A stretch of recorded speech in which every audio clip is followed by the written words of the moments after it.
What's up, Moto Buddies? Mike here from Taco Moto Co. and Baja Taco Tours. We've got a little TT125. This is our little shop play bike, and we filled it up with some gas today to go out and take it out for a little spin, and noticed that once we put gas in it, gas was pouring out of the seam crack. So right here you can see that I've got this little valley, this little heat channel that I made. So taking a regular old soldering iron, this is how we're going to fix this gas tank.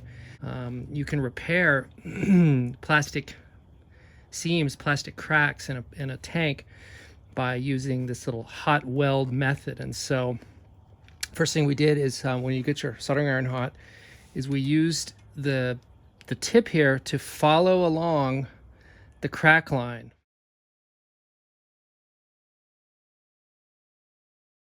And so we just push down into the material exactly and directly following along the split. So wherever your puncture is, the crack, whatever your issue is with your tank, you're just going to follow along.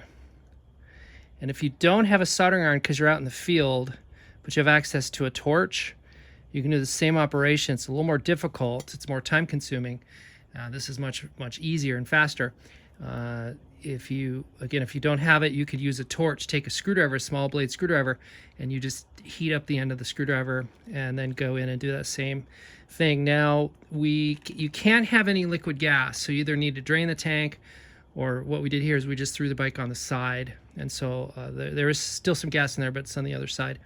And then you're gonna need to blow out. So we use carb spray, and that will completely clean any of the, there's some oily elements in gasoline, so you want to get rid of that. So we use carb spray to spray along here, and then compressed air to blow that out. You need this to be dry, no petroleum left in there, and you don't want any liquid gas seeping out, so you got to be aware of that. Even though you don't have open flame around this hot work either, it's still hot work around fuel, so you would do well to have a fire extinguisher sitting right here next to you. And then once you've created this little channel here, then you're going to come along with a piece of like donor material. And so we just cut this off the underside of the inside of one of the rear fenders. And then you've got a couple of ways you can do this. You could take the material, so you build up a little ridge on the side, and you can, using whatever method you think works best for you, you can take that material and gather it up. Now, it's hot here, and so it's going to stay sort of malleable for a little bit, and then start working in your donor piece, because essentially all you're trying to do now is just fill in that little cavity, fill in this little channel with new material, stuff that you've salvaged off the sides, and then this new stuff that you're melting in. You're just filling it back in. It's super gooey. And so I'm just keeping it kind of in a gooey, melty state here as I add this new material in. And so you work that over, and then you can come back and use this thing or something else and just kind of make sure it's down in there. Like a little spatula here. And you just continue to do that down the crack. It's messy. It looks terrible. It's ugly as hell. This is obviously stinky and smelly, disgusting, with this melted plastic.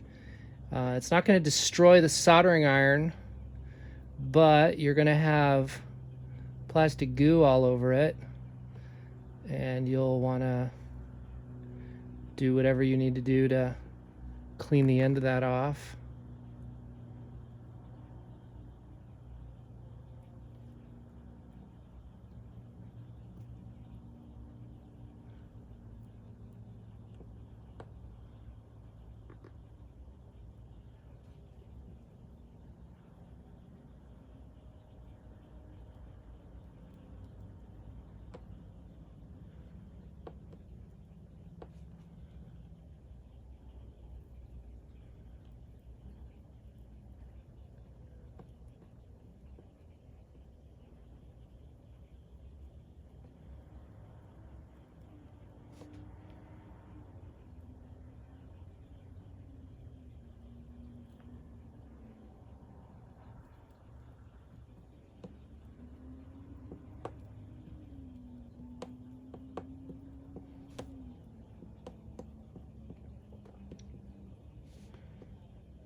All right, well, you can see basically what we did, the procedure. That'll need to cool off for a little while. You could blow some air on that, but it'll stay tacky.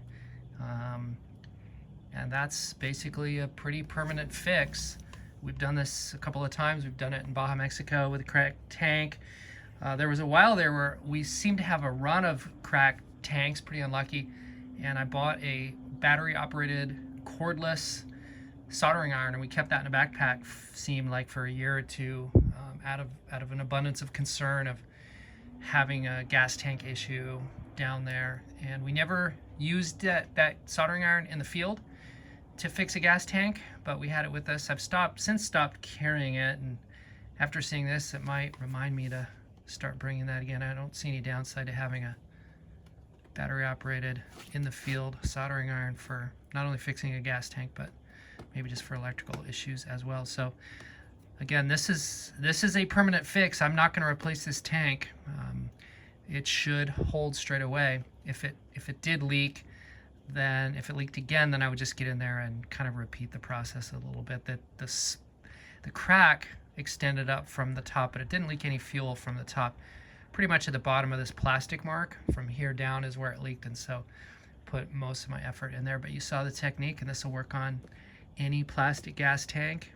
The key really is to get new, fresh material in there and to work it in as a patch. And again, you can slice that off of a fender some other place. So if you have any questions about this or anything else on your bike, hit us up in the comments or contact us on the socials or email. Like and subscribe. Even on a little TT 125, go out and get some adventure.